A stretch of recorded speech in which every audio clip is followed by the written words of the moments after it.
سلام زخبركم تخطاتلتي إريتريان ميديا نيتورك زينا وشتها قرن وطان كمون عبزي قربا اوان بزعبا قوام إثيوبيا بزملكت نزتقايد مصنعات زدسس حصير تنتانه كنقربلكم إنا مساهم نتصنح سليمان عثمان عبد بيتروس منقسن ليديا تخل مريمنينا بقدامنت أرست زينا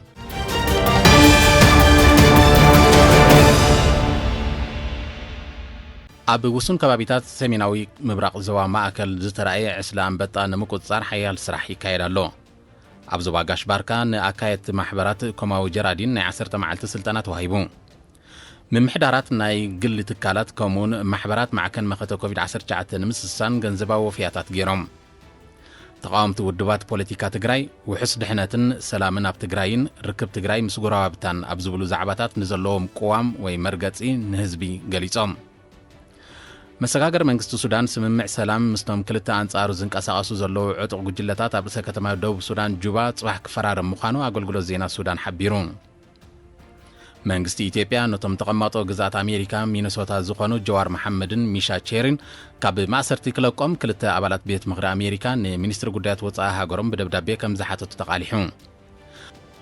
አባላትን ደገፍትን ግንባር ሓርነት ኦሮሞ ሸኔም ዝተባህሉ ሰባት ዝሓለፈ ሐሙስ ናብ ቀጽሪ ኤምባሲ ኢትዮጵያ ኣብ ለንደን ብጎነጽ ብምእታው ንዝፈጸሞ ዘይሕጋዊ ተግባር ብምቋም ኣብታ ከተማ ዝቕመጦም ሓያሎ ኢትዮጵያውያን ሰላማዊ ሰልፊ ኣካይዶም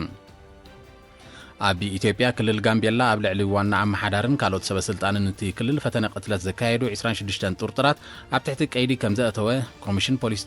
ክልል ኣፍሊጡ ኣብ ህንዲ ኣብ ውሽጢ ሓደ መዓልቲ ዝለዓለ መጠን መልከፍቲ ለበዳ ኮሮና ቫይረስ ተመዝጊቡ ኣባል ሃገራት ጉጅለ ሸውዓተ ኣብ ካልኣይ ረብዓ ዓመት 2020 ከቢድ ቁጠባዊ ዝሕተለ ከም ዘጋጠመን ተሓቢሩ ንዜና ውሽጢ ሃገር ናብ ሊድያ ተክለ ማርያም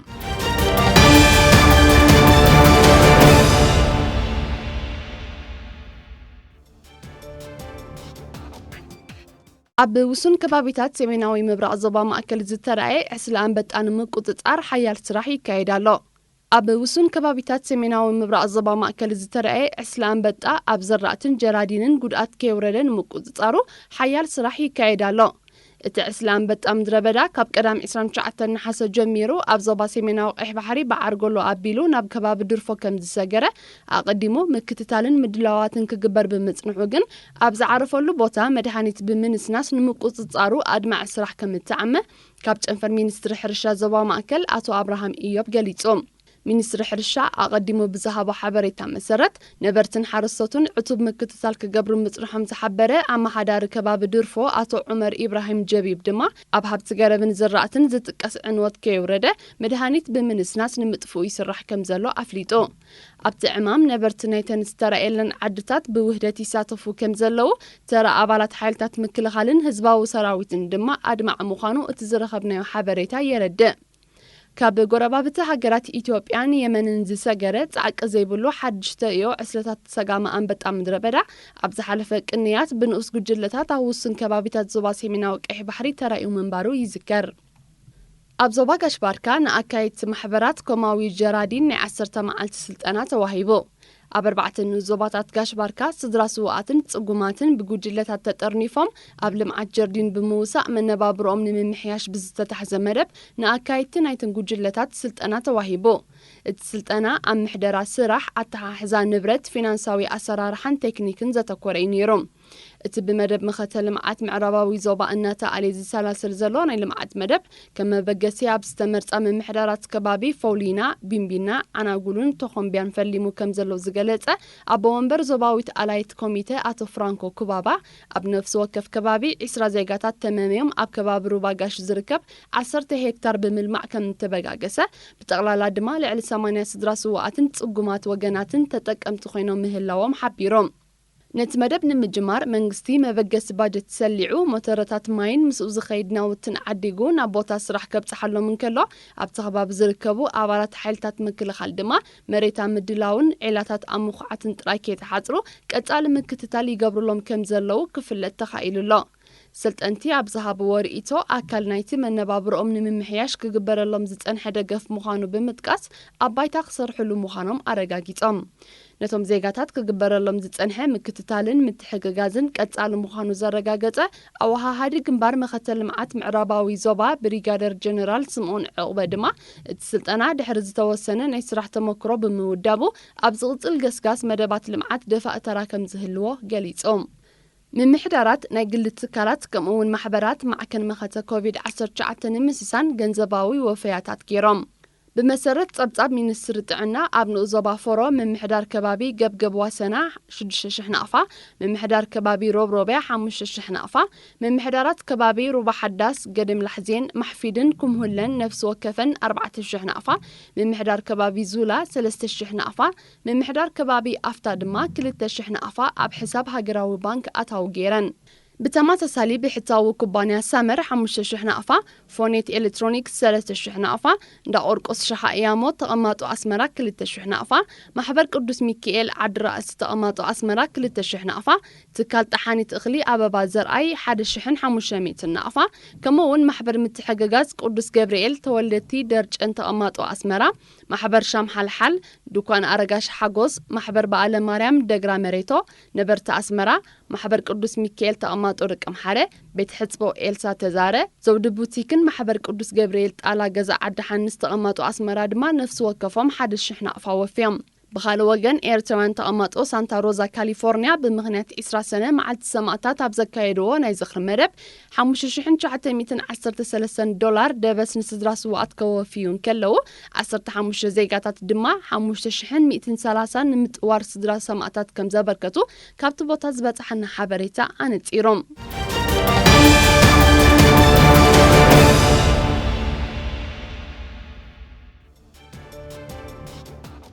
أبي إثيوبيا كلل غامبيلا أبلع لوانا عم حدارن كالوت سوى سلطان تكلل فتنك قتلت زكايدو 26 طرطرات أبتحتك أيدي كمزأتوه كوميشن بوليس تكلل أفليتو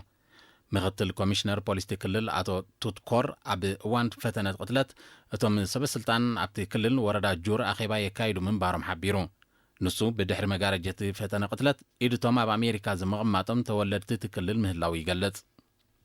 مساغاغر منغ السودان مستوم كلتا أنصارو زنقساقسو زلو عطغات ጉጅለታት سممع سلام كفارارم مخانو أغلغلو زينا السودان سونا حبيروم لعلوها الأخت مساغاغر منغستي بممرح تمارين أب كتما جوبا زاتو قدام منستر عبد الله حمدوك نغازطنياتات أبزوهابو قال مستقامتو ጉጅለታት ናብ سممع سلام مبصحنا كغرم زغبو ጉዳዩ كبل نادو مغلاصو اتي أغلغلو زينا حبيروم أتي مساغاغر منغستي أب سممع سلام زبصحه مساوراو جنبار السودان من قصاص ناصنة السودان استبالو كل تعطوات جلتات مخانو زتقس السنة أبتناي مفرام سنة سرعات أبومبر الأخاوي بيت مخري السودان لتنا جنرال عبد الفتاح البرهان أتي نقلتي وغناتها بمشمقال عبتراز تتصاوت مخانو زنقرلو مراحل دوب السودان بريزيدنت سيلفا كير ميارديت كروكوبو تثبيت يقبر مهلاو أملكيتوم መንግስቲ ኢትዮጵያ ነቶም ተቐማጦ ግዛት ኣሜሪካ ሚነሶታ ዝኾኑ ጀዋር መሐመድን ሚሻ ቼሪን ካብ ማእሰርቲ ክለቆም ክልተ ኣባላት ቤት ምኽሪ ኣሜሪካ ንሚኒስትሪ ጉዳያት ወፃኢ ሃገሮም ደብዳቤ ከም ዝሓተቱ ሬድዮ ኣሜሪካ ገሊጻ ኤሚ ክሎቢሻርን ቲነስ ስሚዝን ዝተባህሉ ኣባላት ቤት ምኽሪ ኣሜሪካ ኣብ ደብዳቤኦም ብዘይካ መልቃቕቶም እስራት መንግስቲ ኢትዮጵያ ኣብታ ሃገር ልዕልና ሕጊ ከኽብር ከም ዝግብኦ ምጥቃሶም ፋክስ 9 ዝተሰሜት ማዕከን ዜናት ግዛት ሓቢራ ፖለቲካውያን ሰልፍታት ትግራይ ውሕስነትን ድሕነትን ሰላም ኣብ ትግራይ ኮሙን ርክብ ትግራይ ምስ ጎረባብታ ኣብ ዝብሉ ዛዕባታት ንዘለዎም መርገፂ ንህዝቢ ገሊፆም ዓሲምባ ዲሞክራሲያዊ ፓርቲ ሕወሓት ባይቶናን ሳልሳይ ወያነ ትግራይን ኣብ ስቱድዮ ቴሌቪዥን ትግራይ ቀጥታው ዘተሳሊጦም እዚ ናይ ክትዕ መድረኻት ብተኸታታሊ እኳ ይካየድ እንተሎ ብሕወሓት ዝምእዘን እዩ እናተባህለ እዩ ኣብቲ ምርጫ ከም ዘይሳተፉ ብዝገልጹ ካልኦት ተቃዋምቲ ውድባት ትግራይ ዝውቀስ ኮሚሽን ምርጫ ትግራይ ክሳብ ሕጂ ልዕሊ 2.7 ሚልዮን ህዝቢ ናይ ምርጫ ካርድ ከም ዝወሰደ ሓቢሩ እዩ እንተኾነ ንህዝቢ ብኣስገዳድ ካርድ ይዕደል ከም ዘሎ እቶም ነዚ ምርጫ ዝቃወሙ ተጋሩ ይገልጹ መብዛሕቶም ኢትዮጵያውያን ቀዋምቲ ሃገር ክመሓየሽ ኣብ መንግስቲ ፌደራል ተወሰኽቲ ናይ ስራሕ ቋንቋታት ክህሉ ከምኡውን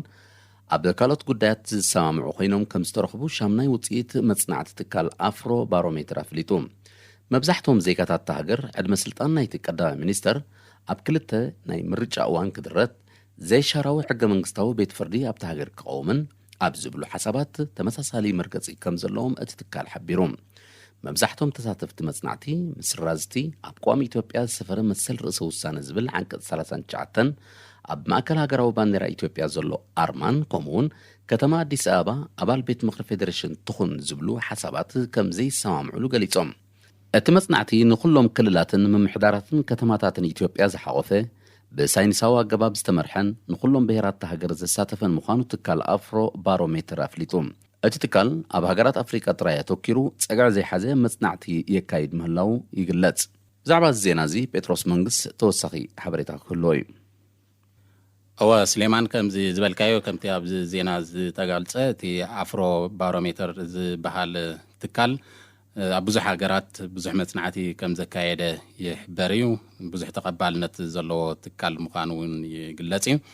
سلازي زي تغير زلو مصنعاتي تقبلنت كركب يلكا تحسب ግን ገለገለ ሰባት ኣብቲ ዝተፈላልየ ማዕከና ዜና ብምውፃእ እቲ ዝተወስደ ቁጥሪ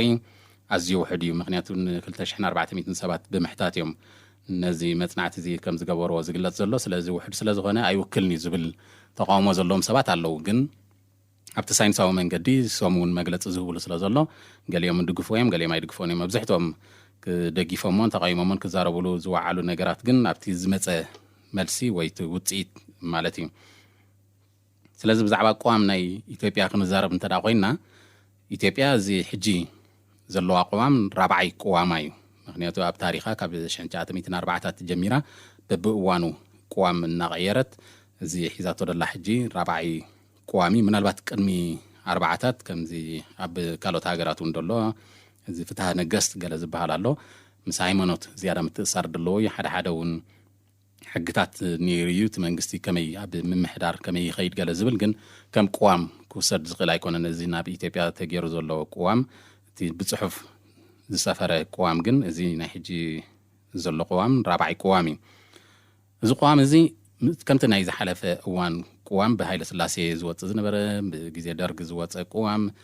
ሕጂ እዚ ኩሉ ግዜ ሰብ ዝዛረበሉ ዘሎ ቋም ድማ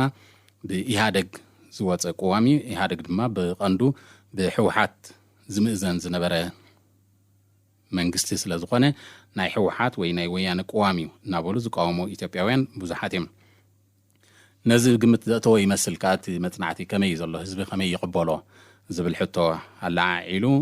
ነዚ መጽናዕቲ እዚ ክግበር ተደልየ ይመስል ክትሪኦን ከለኻ ከምቲ ገለገለ ተንተንቲ እውን ክገልጾ ዝጸንሑ እዚ ቋም እዚ ኣዝዩ ኣሻማዊ ምዃኑ ይረኣየካ ምክንያቱ ኩለንተን ናይ ቅድሚ ሕጂ ሃይለ ስላሴ ንዑ ብዝጥዕሞ መንገዲ ነቲ ቋም ከም ዘጽደቆ ደርግ ምስ መፀ እውን ንዑ ብዝጥዕሞ ከም ዘጽደቆ እንተዳሪናዮ ሕጂ እውን ናይ ኢሃደግ ነቲ መንግስቲ ወይ ንሕወሓት ብዝጥዕም መንገዲ ከም ዘጽደቆ ዝኣምኑ ኢትዮጵያውያን ብዙሓት ስለ ዘለዉ ተማቃቂሎም ኣለዉ እቲ ውፅኢት ተዳሪናዮ መብዛሕትኦም እቲ ቋም ክቕየር ከም ዘለዎ ዝድግፉ ኢትዮጵያውያን እዮም ዘለዉ ኣብ ሓደ ዓበይቲ ጉዳያት ድማ ኣዝዩ ተመቃቀለ ውጽኢት ትሪ ዳርጋ ፍርቂ ትሪ ንኣብነት ፌደራሊዝም ዶ ይሓይሽ ወይ ፕሬዚደንታዊ ወይ ኣህዳዊ ዝብልዎ ዓይነት ኣካይዳ እንተዳይልካ ዳርጋ ፍርቆም ፌደራሊዝም ይሕሸና ብሉ ፍርቆም ድማ ፕሬዚደንታዊ ኣካይዳ ይሕሸና ይብሉ ምናልባት ኢትዮጵያ ኣብ ኣፍሪቃ ሓደ ወይ ክልተ ጥራሕ እንደለዋ ብፌደራሊዝም ዝምራሕ ሃገራት እቲ ናይ ክልል ኣገባብ እውን ተዳሪናዮ ክልል ክቃወም ከሎ ክሳብ ሕጂ ብቋንቋን ብብሄርን ማእከል ዝገበረ እዩ ሓደ ዓይነት ብሄር ከም ሓደ ክልል እዮም ዝቆሙ ኣብ ኢትዮጵያ እዚ ከጽቡቕ ዲ ኣይኮነን ዝብሉን ሕጂ እውን ኣብ ፍርቂ እዮም ዘለዉ ገሊኦም ጽቡቕ ብሉ ገሊኦም ድማ ብጂኦግራፊ ወይ ብዞና ወይ በትመሬት ክኸውን ይግባው እምበር ብብሄር ክኸውን ኣይግባውን ኢሎም ይካትዕሉ ኣለዉ ሓደ ዓቢን መብዛሕትኦም ይቃወሞም ዝበሃል ደሎ እቲ ዓንቀጽ 39 እዩ ዓንቀጽ 39 ነፍስኻ ባዕልኻ ምምሕዳር ክሳብ ምንጻል ዝብል ፍቃድ ዝህብ እዩ ኣብቲ ቋም ናይታ ሃገር ዘሎ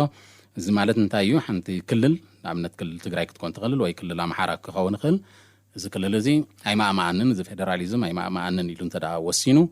ተነጺሉ ሃገር ክኸውን ይኽእል እዩ ማለት እዩ ካብ ኢትዮጵያ ተነጺሉ በይኑ ክቃወም ዝኽእል ምዃኑ ዘፍቅድ እዩ እዚ ከዓ ብብዙሓት ኢትዮጵያውያን ተቐባልነት ከም ዘይብሉ ብተደጋጋሚ ክግለጽ ጸኒሑ እዩ ስለዚ እቶም ምሁራት እቶም ኣብዛ ናይ ሃገር ናይ ቋምን ካልእን ዝግደሱ ብተደጋጋሚ ኣብዚ ሚድያ መጽኦም ዝዛረብዎ ዘለዉ ነገራት እንታይ እዩ እቲ ቋም بوحدو ህዝቢ ዝድግፎ ኣይኮነን ፍርቀት ህዝቢ ዝድግፎ ኣይኮነን ስለዚ ንህዝቢ ኣሳቲፉ ህዝቢ ማእከል ብዝገበረን ህዝቢ ዝቅበሎ ቁዋም ክንሰራሕ ኣለና ዝብል ስለዚ ፍርቂ ምዃኑ ናበይ ይዘውዝሎ እንታይ ኣመት ኣለዎ ኢልካ ክትሪኦም ከለኻ እንደገና ክመሓየሽ ዘለዎ ምዃኑ ዘርእዩ ዝብሉ ብዙሓት ተንተንቲ ክዛረብሉ ውዒሎም ኣለዎ ኣብቲ ዜናን ምናልባት ስለምንታይ ተገይሩ ስለምኣመቱ ንምንታይ ክመጽእ ውጽኢት ነቲ ቁዋም ክቕይርዎ ድዮም ዘልዮም ብሓባር ቀሲልና እንሪኦ ክኸውን ግን እቲ ውጽኢት ተራእዩ ዘሎ መብዝሕቶም ነቲ ኣብቲ ቁዋም ዘሎ ነገራት ክመሓየሽ ከም ዘሎ ዝገልጽ እዩ ነመስግነካ ጴጥሮስ መንግስት ናብ ካልእ ዜና ምስ ንሰግር ኣፍሪካ ካብ ሕማም ፖሊዮ ነፃ ከም ዝኾነት ውድብ ጥዕና ዓለም ብወግዒ ኣውጁ ኣፍሪካ ን30 ዓመታት ድሕሪ ዝተኻየደ ዘመተ ካብ ሕማም ፖሊዮ ነፃ ከም ዝኾነት ውድብ ጥዕና ዓለም ብ25 ነሓሰ ብወግዒ ኣፍሊጡሎ እቲ ውድብ ንዝሓበረ ኣፍሪካ ዝሓለፉ 4 ዓመታት መልከፍቲ ናይቲ ሕማም ከም ዘይተረኣየ ብምርግጋጽ እዩ ብመሰረት ጸብጻብቲ ውድብ ሕማም ፖሊዮ ኣብ 2016 ኣብ ናይጄርያ ድሕሪ ምኽሳቱ ኣብ ኣፍሪካ ከም ዘይተረኣየ ተፈሊጡ እቲ ሕማም ምዕሩይ ዝርጋሐ ብዝነበሮ ወፍሪ ክታበት ክጠፍእ ከም ዝኽኣለ ክኢላታት ጥዕና ሓቢሮም ብፍላይ ትሕቲ 5 ዓመታት ዝዕድሚኦም ቆልዑ ዘጥቃዕ ሕማም ፖሊዮ ሓደ ካብ ጠንቅታት መልመዝቲ መሓውር ምዃኑ ይፍለጥ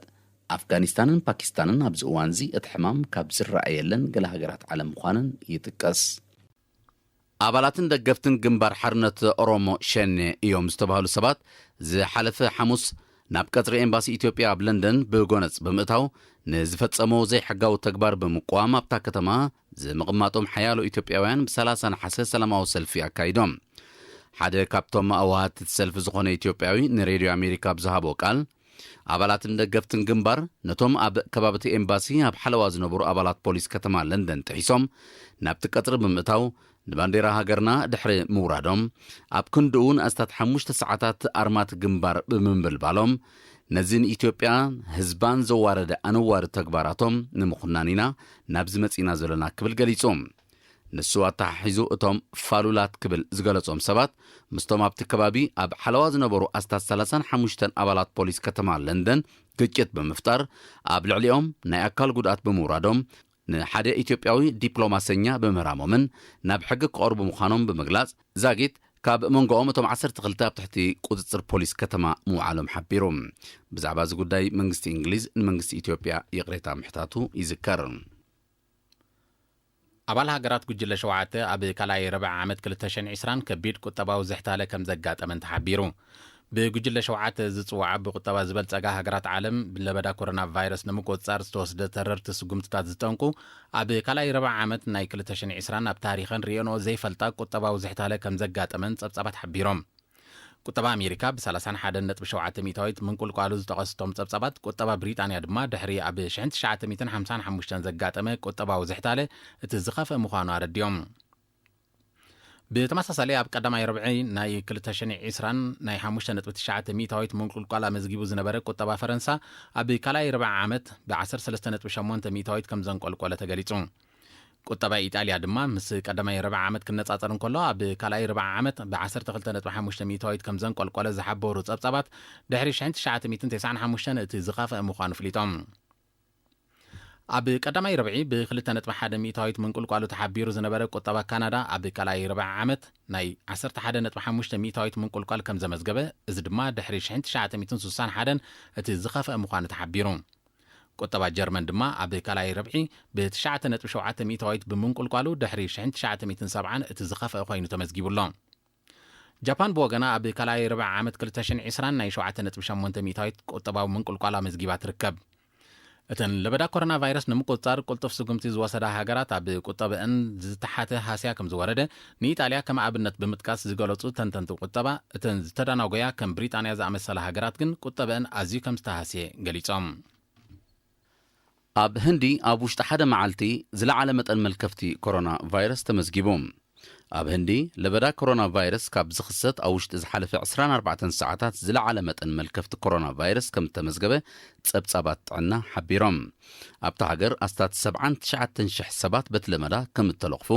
እዚ ድማ ኣቐዲሙ ኣብ ውሽጢ ሓደ መዓልቲ ካብ እተመዝገበ መጠን መልከፍቲ ዝለዓለ ኮይኑሎም እዚ መጠን መልከፍቲ እዚ መንግስቲ ሃገር ከፋኽሶ ጀሚሩ ዝጸንሐ ማሕበረ ቁጠባዊ ንጥፈታት ዳግማይ ክዓጽዎ ዘገድድ ምዃኑ ዝእምት እዩ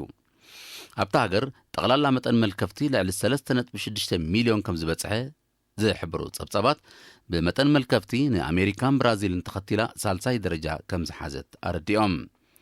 ኣብ ኣሜሪካ መጠን መልከፍቲ ልዕሊ 6 ሚልዮን ኣብ ብራዚል ድማ ኣስታት 4 ሚልዮን በፂሕሎም